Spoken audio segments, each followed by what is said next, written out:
ડોલી. શું નામ તમારું? ડોલી.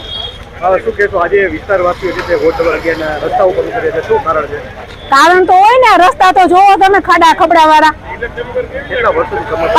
પાંચ વર્ષથી અમે રહે છે, 5 વર્ષથી આમ નામ છે. આ બાબતે ક્યારે રજૂઆત કરી છે? રજૂઆત થયેલી જ છે. કોણ કોર્પોરેટર કોણ આવે છે? કોર્પોરેટર દર્શનાબેન, ડોક્ટર દર્શનાબેન. એમને રજૂઆત કરી છે તો એ સમસ્યાનો કોઈ અંત નથી લાવતા? કોઈ દિવસ નહીં, ક્યારેય નહીં. હવે ક્યારેથી કેવી સમસ્યાઓ કેવી થાય છે? બહુ જ સમસ્યા થાય છે. અહીંયા આવો એટલે ખબર પડે ચોમાસામાં, અને અત્યારે એમ જ છે.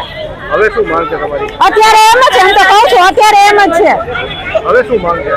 હવે શું માંગ છે? હવે રસ્તા ટકાટક થવા જોઈએ. હવે ફોરેન સ્ટાઇલ કરો હાલો.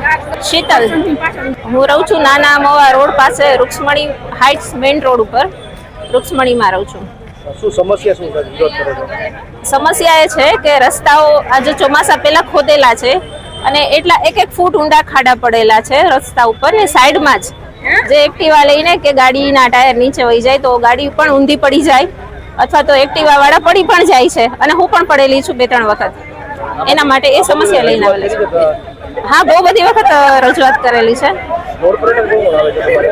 સોરી, કોર્પોરેટર કોણ છે તમારે? કોર્પોરેટર છે દર્શાબેન શાહ છે અને નીલુબેન છે. બીજા બધા રાજકારણીઓ છે, ઘણા બધા જે અમારા વિસ્તારમાં છે. એ કોઈ મત લેવા પછી તમે કે જોયા છે? મત લીધા બાદ આપ્યા પછી? ના, ક્યારેય જોયા નથી. એની ગાડીમાં નીકળતા હશે, જોતા હશે, ક્યારેય અહીંયા અમે જોયા નથી એને.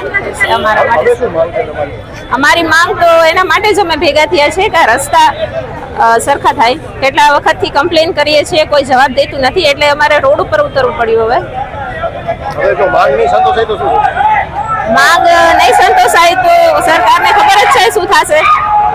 જેમ વિસાદરમાંથી મે બી એવું પણ થઈ શકે.